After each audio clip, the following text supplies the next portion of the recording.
नमस्कार दोस्तों, स्वागत है आपका हमारे चैनल पर। दोस्तों, आज की वीडियो में हम जानेंगे जीवित पुत्रिका व्रत के बारे में। अश्विन मास के कृष्ण पक्ष की अष्टमी तिथि को धार्मिक शास्त्रों के अनुसार इस व्रत को धारण करने से संतान की आयु लंबी होती है और संतान को उनके जीवन में सफलता और सुख समृद्धि की प्राप्ति होती है। यह व्रत पूरी तरह से निर्जल और निराहार रखा जाता है। जीवित पुत्रिका व्रत से एक दिन पहले नहाय खाए किया जाता है और फिर अगले दिन व्रत धारण करते हैं और फिर तीसरे दिन व्रत का पारण किया जाता है। तो लगभग 3 दिनों का इस व्रत का नियम हो जाता है। तो आज के इस वीडियो में आप जानेंगे कि जीवित पुत्रिका व्रत में नहाय खाए से लेकर पारण तक संपूर्ण नियम क्या होंगे, किस प्रकार से आपको नहाय खाए के दिन नियम करने हैं और पारण किस तरह से करना है। इस व्रत में सरगी खाने का भी विधान है। तो सरगी किस प्रकार से खाएं? चीलो-सियारिन के लिए हम भोजन निकालते हैं, वह कब निकालना है? चीलो-सियारिन के लिए भोजन में आपको क्या देना है और स्वयं सरगी में आपको क्या खाना चाहिए?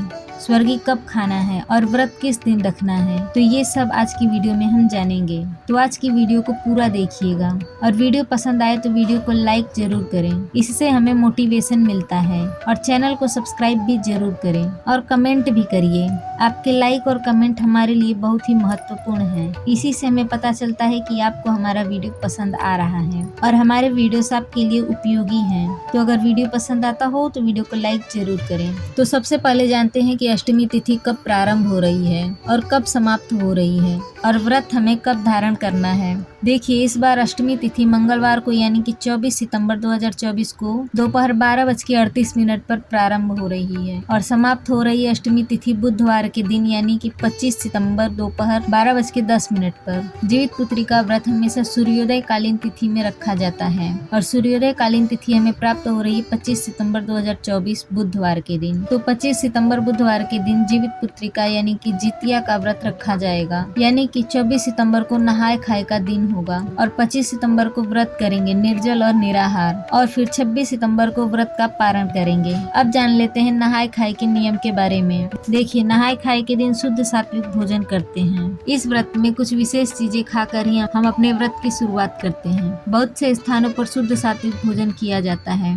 उसमें कई चीजें जैसे कई जगहों पर साग लेते हैं, कई जगह पर मछली भी खाई जाती है। इसी प्रकार कई स्थानों पर मड़ुआ की रोटी बनाकर खाई जाती है, कई जगहों पर साग की सब्जी बनाई जाती है और कई जगहों पर तोरई की सब्जी बनाई जाती है। तो मतलब कुछ क्षेत्र विशेष के आधार पर कुछ नियम कहीं कहीं पर बदल जाते हैं। तो आपको अपने घर का नियम क्या है ये भी ध्यान में रखना चाहिए। साथ ही आपको उस दिन पानी अधिक से अधिक पीना है, क्योंकि अगले दिन हम व्रत धारण करते हैं तो प्यास ज्यादा ना लगे और व्रत करने में आसानी हो। फिर शाम को कई घरों में गुलगुले, पूड़ी, सेवई बनाई जाती है। कई स्थानों पर पुए भी बनाए जाते हैं। इसी प्रकार से प्रत्येक स्थानों पर अपनी अपनी परंपरा है, लेकिन शाम को कुछ मीठा बनाते हैं। फिर छोटी छोटी पूड़ियाँ भी बनाई जाती हैं और तुरई की सब्जी बिना नमक वाली भी बनाई जाती है, जो कि चीलो और सियारिन के लिए बनती है। ये सब चीजें कई जगहों पर रात में ही बना दिए जाते हैं या फिर भोर में उठकर स्नान करके बनाते हैं और फिर तोरई के पत्ते पर या फिर केले के पत्ते पर या फिर कुछ भी ना मिले तो कागज पर पूरी सब्जी, दही, चूरा और चीनी, यह सभी चीजें अलग अलग करके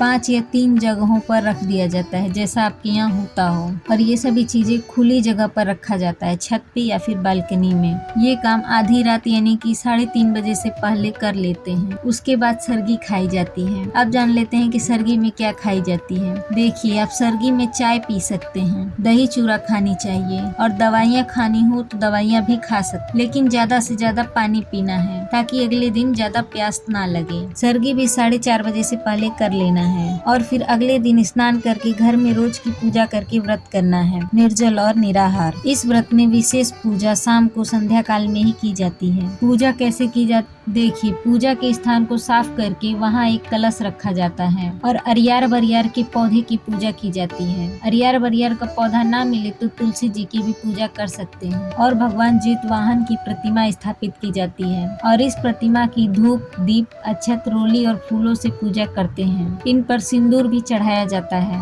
और उसके बाद जीवित पुत्रिका व्रत की कथा सुनकर या पढ़कर पूजा संपन्न करते हैं और कलश पर जितिया को भी चढ़ाया जाता है, जो अगले दिन अपने बच्चों को पहनाते हैं और खुद भी बारी बारी से पहनते हैं। वैसे इस व्रत में नए कोरे वस्त्र धारण करने का विधान नहीं है, लेकिन कई घरों में नए वस्त्र भी पहने जाते हैं। क्योंकि ये व्रत पितृपक्ष में ही पड़ता है तो नए वस्त्र नहीं पहने जाते हैं। पितृपक्ष में श्रृंगार भी नहीं किया जाता है, परंतु जितिया व्रत वाले दिन श्रृंगार कर सकते हैं। पैरों में महावर भी लगा सकते हैं और सिंदूरा से सिंदूर भी लगा सकते हैं। और फिर पारण वाले दिन भी कई नियम होते हैं, जैसे कि जिनकी सास नहीं होती है वो नहाय खाए के दिन अपनी सास के लिए दान की सामग्री निकालती हैं, जैसे आटा, दाल, सब्जियां, तोरई इत्यादि। लेकिन जिनकी सास नहीं होती है उन्हें ही ये सब करना होता है, बाकी जिनकी सास है उन्हें नहीं करना है। और पारण करने से पहले चिलो सियारन के लिए भी भोजन दिया जाता है और फिर पारण करके इस व्रत को पूरा किया जाता है। तो आज की इस वीडियो में बस इतना ही।